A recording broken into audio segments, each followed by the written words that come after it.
2079 साउन 28 गते भएको शिक्षक सेवा आयोगको अध्ययन अनुमति पत्रको सेट बी लिएर तपाईँ ठाउँमा आज आएका छौँ। अब प्रश्नतिर हामी जाउँ।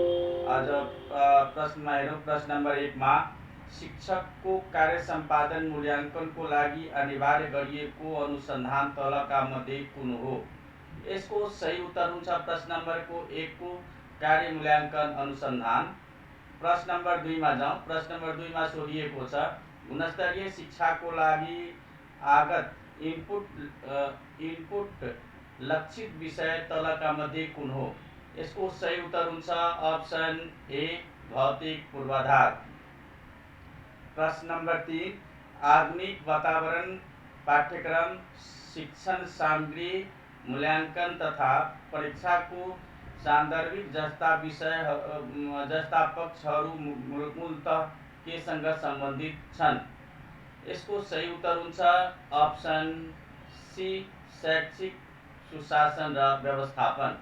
प्रश्न नम्बर 4 चियाबारीमा नै गई चिया किसान र व्यवस्थापक बीच अन्तर्क्रिया छलफल गर्दै चिया खेतीका फाइदा शीर्षक पाठ पढाउन शिक्षकले कुन विधि प्रयोग गर्नुपर्छ? यसको सही उत्तर हुन्छ अप्सन ए परियोजना। प्रश्न नम्बर 5 तथ्याङ्क सङ्कलनको क्रममा द्वितीय सेकेन्डरी स्रोत अन्तर्गत तलका मध्ये कुन चाहिँ पर्दछ? यसको सही उत्तर हुन्छ अप्सन बी प्रोफाइल। अर्को प्रश्न लियौँ हामी। प्रश्न नम्बर 6। प्रश्न नम्बर 6 मा सोधिएको छ विद्यालयको शैक्षिक तथ्याङ्क सङ्कलन गरी वार्षिक रूपमा प्रकाशन गर्ने कार्य कुन निकायले गर्दछ? यसको सही उत्तर हुन्छ अप्सन बी शिक्षा तथा मानव स्रोत विकास केन्द्र। अब हामी प्रश्न नम्बर 7 मा हेरौँ। प्रश्न नम्बर 7 मा सोधिएको छ प्रश्न नम्बर 7 प्रश्न नम्बर 7 मा हेरौँ। प्रश्न नम्बर 7 मा सोधिएको छ एक्सल सिटमा गणितीय क्रिया अन्तर्गत कुन गुणन गर्नको लागि प्रयोग गर्ने चिन्ह कुन हो? यसको सही उत्तर हुन्छ अप्सन ए यो जुन स्टार दिएको छ त्यो हुन्छ यसको सही उत्तर। प्रश्न नम्बर 8 विद्यार्थीमा समूहमा जिम्मेवारी पहचान गरी भूमिका बाँडफाँड गर्न सक्षमता विकास गर्न कुन चाहिँ सिप सबैभन्दा बढी उपयोगी हुन्छ? यसको सही उत्तर हुन्छ अप्सन सी अन्तर वैयक्तिक सिप। प्रश्न नम्बर 9। प्रश्न नम्बर 9 मा सोधिएको छ शिक्षकको पेशागत विकास क्रमको सबैभन्दा अन्तिम चरण तलका मध्ये कुन हो? यसको सही उत्तर हुन्छ सी विशेषज्ञ। प्रश्न नम्बर 10 मा भानुमाविको प्रार्थना समयमा रश्मिता लाइनमा सुरुबाट 10औं र पछाडिबाट 12औं स्थानमा थिइन्। उनी पछि लगत्तै 3 जना विद्यार्थी थपिए भने लाइनमा जम्मा कति विद्यार्थी होलान्? यसको सही उत्तर हुन्छ 24। किनभने यदि तपाईले यसलाई सल्युसन गर्नुहुन्छ भने एउटा धर्को तान्नुस्। धर्को तानेपछि लाइनमा अगाडिबाट कति 10औं र पछाडिबाट 12औं छ भने अथवा यसरी गरे पनि हुन्छ x + y - 1 10औं x भनेको 10 र पछाडिबाट 12 10 + 12 भयो 22 - 1। यसको फर्मुला हुन्छ x + y - 1। त्यसैले गर्दा 21 भयो र 3 जना थपिन्छ। त्यसैले गर्दा यसको उत्तर हुन जान्छ बी 24।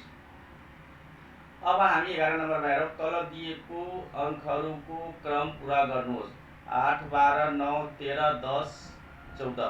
यसलाई तपाईले डबल सिरिजमा गर्दिनुस्। 8 9 10 10 पछि के हुन्छ 11। त्यसैले गर्दा यही सिरिजमा तपाईले भइहाल्यो। त्यसैले गर्दा यसको सही उत्तर हुन्छ अप्सन ए। अब हामी प्रश्न नम्बर 12 मा हेरौँ। प्रश्न नम्बर 12 मा सोधिएको छ नेपालको संविधान अनुसार प्रत्येक नागरिकलाई राज्यबाट आधारभूत तहसम्मको शिक्षा खाली ठाउँ छोडिएको छ पाउने हक रहेको छ।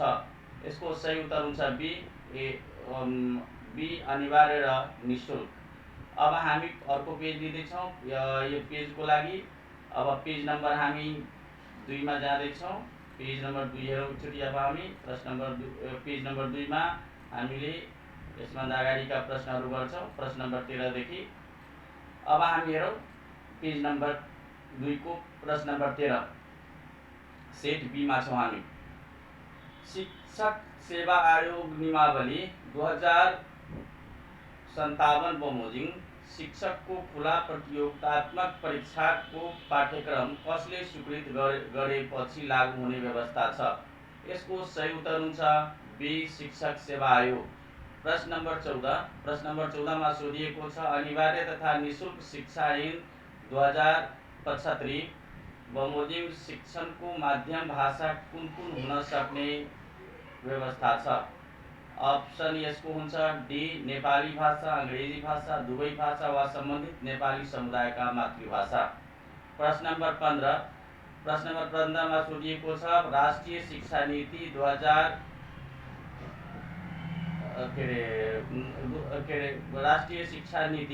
2076 अनुसार कति समयमा शिक्षकका लागि साधन पुनर्जगी तालिमको अनिवार्य व्यवस्था गर्न प्रावधान गरिएको छ? यसको सही उत्तर हुन्छ अप्सन बी प्रत्येक 2 वर्षमा। हामी क्वेशन नम्बर 16 मा हेरौँ। क्वेशन नम्बर 16 मा सोधिएको छ बालकलाई सानो प्लेटमा र युवालाई थालमा खाने गरी व्यवस्था मिलाउनु भनेको न्यायिक दृष्टिकोण तलका मध्ये कुन हो? यसको सही उत्तर हुन्छ अप्सन सी सकारात्मक विवेक। प्रश्न नम्बर 17 मा सामान्य व्यावसायिक सिप सफ्ट स्किल अन्तर्गत नपर्ने तलका मध्ये कुन हो? यसको सही उत्तर हुन्छ अप्सन सी सञ्जाल निर्माण। द्याट मिन्स यसको मतलब भयो नेटवर्क गर्नु।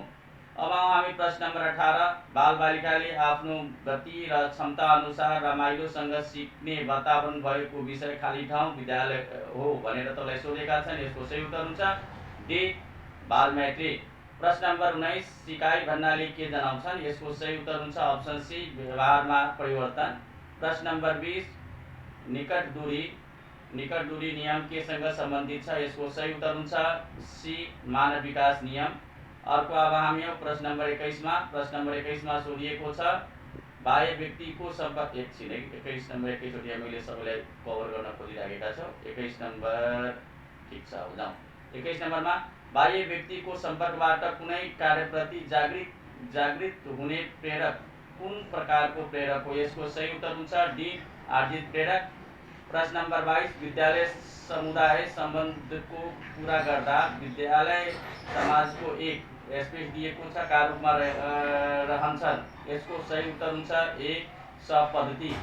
प्रश्न नम्बर 23 सार्वजनिक विद्यालय विकासका लागि आवश्यक पर्ने बजेट प्राप्तिको स्रोतमा नपर्ने तलका मध्ये कुन हो? यसको सही उत्तर हुन्छ डी शिक्षण तथा परीक्षा शुल्क बापत विद्यार्थीबाट प्राप्त रकम। प्रश्न नम्बर 24 विद्यालय सुधार योजना तर्जुमा क्रममा निर्धारण गरिने कार्यनीति अन्तर्गत नपर्ने पक्ष कुन हो? यसको सही उत्तर हुन्छ बी प्रधानाध्यापक नियुक्ति। प्रश्न नम्बर 25 शिक्षक र विद्यार्थीले सिकाउन र सिक्न प्रयोग गरिने प्रचलित गुगल टुल्सको नाम के हो? यसको सही उत्तर हुन्छ ए गुगल क्लासरूम। प्रश्न नम्बर 26 नेपाली वर्णमालामा अक्षरहरू पढ्ने क्रममा क पछि छ पछि ड आउँछ भने ड पछि के आउँछ? यसको सही उत्तर हुन्छ प। यसको ए हुन्छ सही उत्तर। अब हामी प्रश्न नम्बर 27 मा। प्रश्न नम्बर 27 मा सोधिएको छ शिक्षक अध्यापन अनुमति पत्रको उद्देश्य के हो? यसको सही उत्तर हुन्छ ए न्यूनतम आधारभूत दक्षता बिना शिक्षण पेशामा प्रवेश गर्न रोक्नु। प्रश्न नम्बर 28 मा सोधिएको छ अनुसन्धानमा समस्याको मुख्य मुद्दामा केन्द्रित भई हालसम्मका उपलब्धिहरूमा देखिएका रिक्तता तथा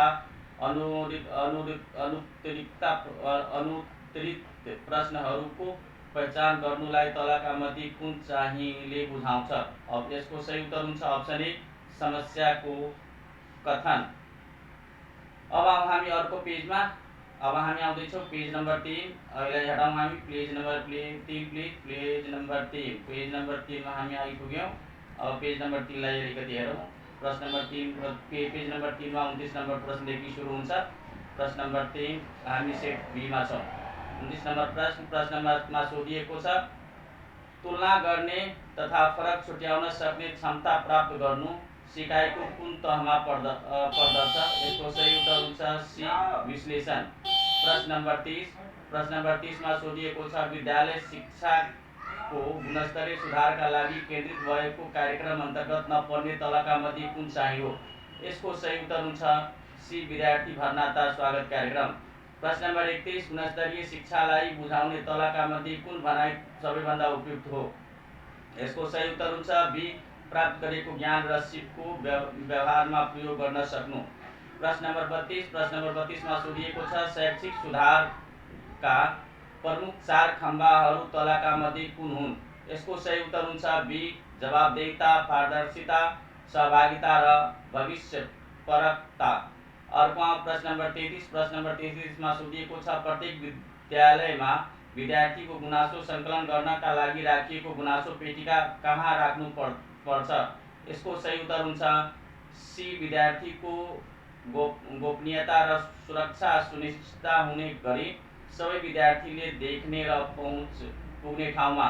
अब हामी प्रश्न नम्बर 34 मा सोधिएको छ एकैछिनै सिट मैले गरेँ। प्रश्न नम्बर 34 मा सोधिएको छ विद्यार्थीको क्षमता प्रस्फुटनमा शिक्षकले कुनै भूमिका निर्वाह गरिरहनु नपर्ने विषय तलका मध्ये कुन हो? यसको सही उत्तर हुन्छ ए प्रतिभा पहिचान कार्यक्रममा सहभागिता जनाउन, सामग्री तथा खर्च व्यवस्थापन गर्न।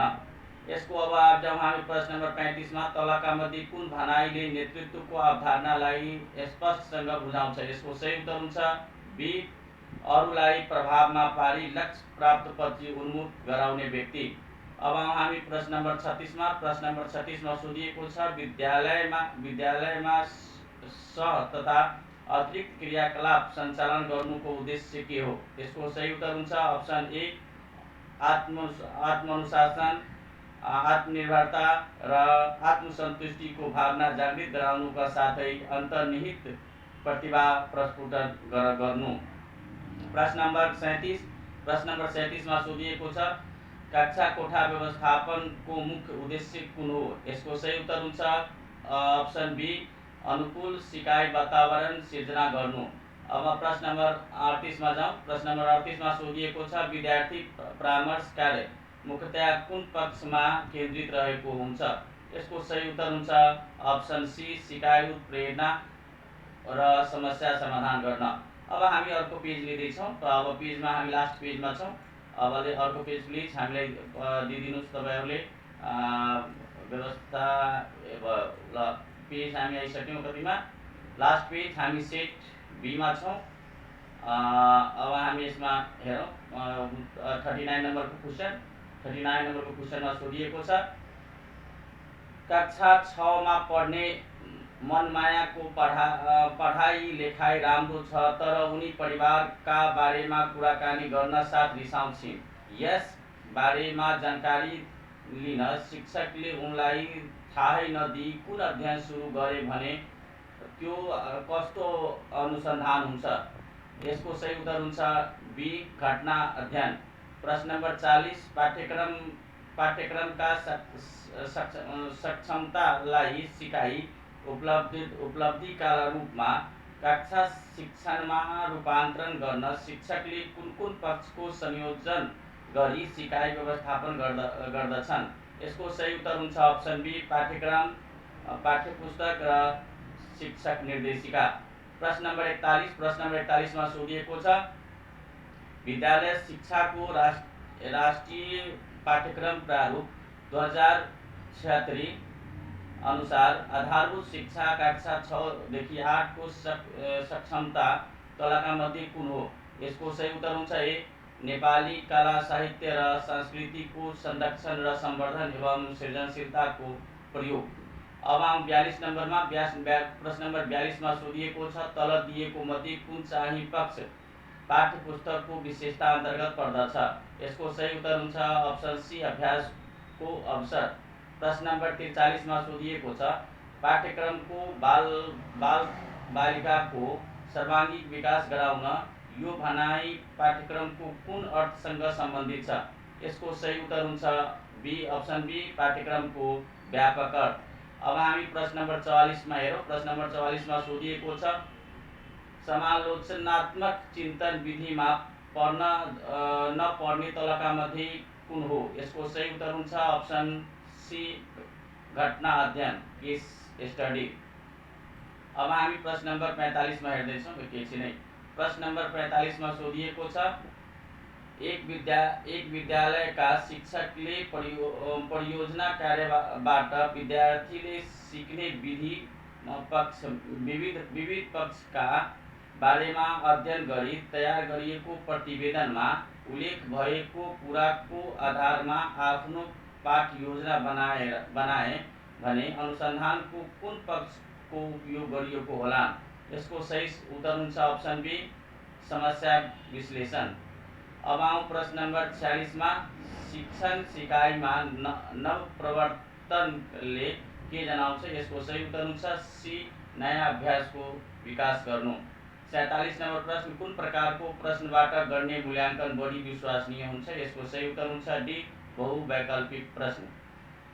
प्रश्न नम्बर 48 विद्यार्थीहरूको व्यवहारमा आएको परिवर्तन मापन गर्न तल दिएको मध्ये कुन साधन बढी उपयोगी हुन्छ? यसको सही उत्तर हुन्छ डी अवलोकन। अब प्रश्न नम्बर हामी 49 मा आइसकेका छौँ। प्रश्न नम्बर 49 मा तलका मध्ये कुन परीक्षणको विश्वसनीयता र वैधता उच्च हुने गर्दछ? यसको सही उत्तर हुन्छ स्वीकृति परीक्षण। अब प्रश्न नम्बर 50 मा सोधिएको छ आधारभूत तहको अन्तमा लिइने परीक्षणका सम्बन्धमा तलका कुन भनाइ सही हो? यसको सही उत्तर हुन्छ अप्सन सी स्थानीय तहमा परीक्षा समितिको संयोजनमा मूल्याङ्कन तथा प्रमाणीकरण गरिन्छ। यसरी तपाईलाई मैले आज जुन सोधिएको छ 2079 साल साउन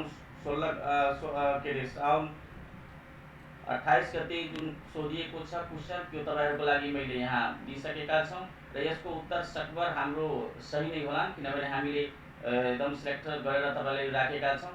तपाईहरुले हेर्नुस् र यसमा जुन कमी कमजोरीहरु छ त्यसको कमेन्ट गर्न नबिर्सनु होला र हाम्रो युट्युब च्यानलमा तपाईहरुको लागि र यसरी नै लोकसेवामा सोध्न सक्ने तपाईलाई राखिएको छ र जुन तपाईले हेर्न सक्नुहुनेछ मजाले हेर्न सक्नुहुनेछ। हाम्रो लोकसेवामा दिएको जुन क्वेशनहरु छ त्यसलाई तपाईले बडा मजाले हेर्न सक्नुहुनेछ। जसरी मैले यहाँ तपाईलाई दिएका जुन छौ हेर्न सक्नुहुनेछ। यहाँ बडा मजाले हाम्रो यो जुन च्यानल छ यस च्यानलमा तपाईहरुलाई लोकसेवामा सोध्न सक्ने प्रश्नहरु त्यसरी नै जुन क्वेशनहरु सोधेका छन् त्योहरु लिएर तपाईहरु कहाँ आइसकेका छन्।